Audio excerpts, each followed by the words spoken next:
வாங்க இன்னைக்கு பாருங்க, சித்தி வீட்டுக்கு வந்த ஓலை வெட்டிட்டு வந்தேன். அவங்க வெட்டி வேஸ்ட்டாக போட்டு வச்சுருக்குறாங்க.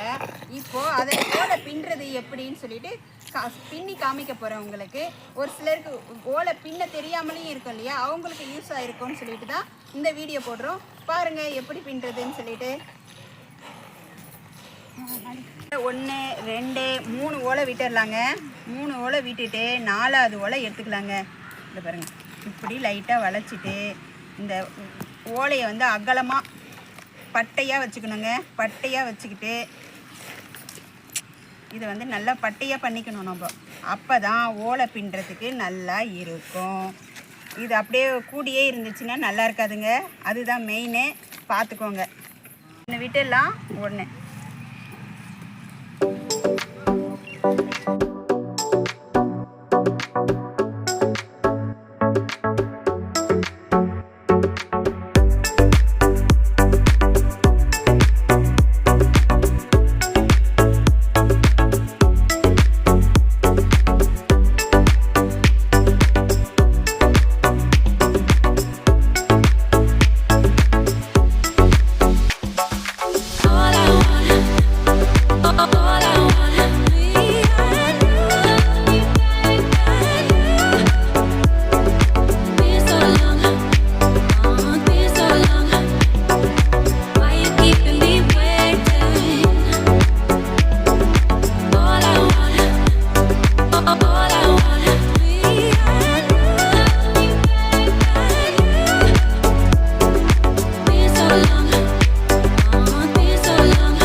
கஷ்டப்பட்டு பின்னுறாங்களாம். நீ என்னடா நீ பின்னுறியா?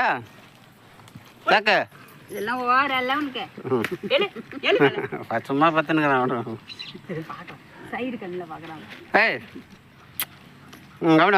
நல்லவனாக்குறான் சித்தி. இவனை ஈஸியாக வளர்க்கலாம் போல. எது போட்டாலும் சாப்பிட்றான். அங்கே பேர் கால்மட்டில் போய் பசங்க வந்து ஏதாவது சேட்டை பண்ணாலும் கம்முன்னுக்குறானே. அது எவ்வளோ பெரிய விஷயம் இல்லை. கடிக்காம கடிக்காது. நல்லா பண்ணுறமா ஓலை. ஒரு நாளைக்கு 2 ஓலை பின்னுவியா? ஐயோ கடவுளே, நான் இதுதான் சோறு தின்னுனா சோறு தின்னுடுவேன் நல்லா.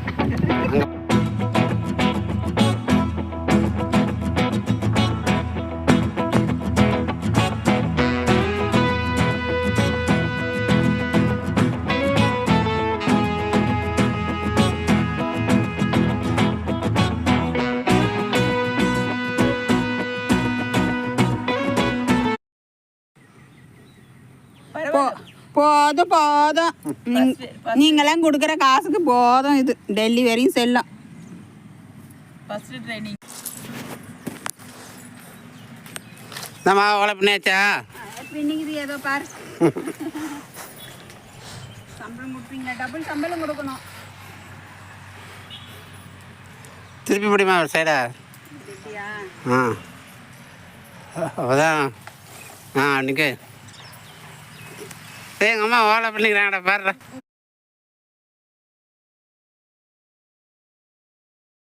சொந்தங்களே, நான் இது ஓலை எப்படி பின்னுறதுன்னு பின்னி காமிச்சிட்டேன் பாருங்க. முழுசா பின்னியாச்சு. இதை எடுத்துட்டு போய் புள்ள பெரிய மனுஷி ஆயிடுச்சுன்னா குத்த வச்சிருச்சுன்னு வச்சுக்கோங்களேன். இப்படி குத்த வச்சிருங்க, அப்படி வச்சிருங்க. எல்லாரும் பின்னாமே எடுத்து நிக்க வைக்கிறீங்க. அதனாலதான் இந்த வீடியோ போட்டிருக்கிறோம்.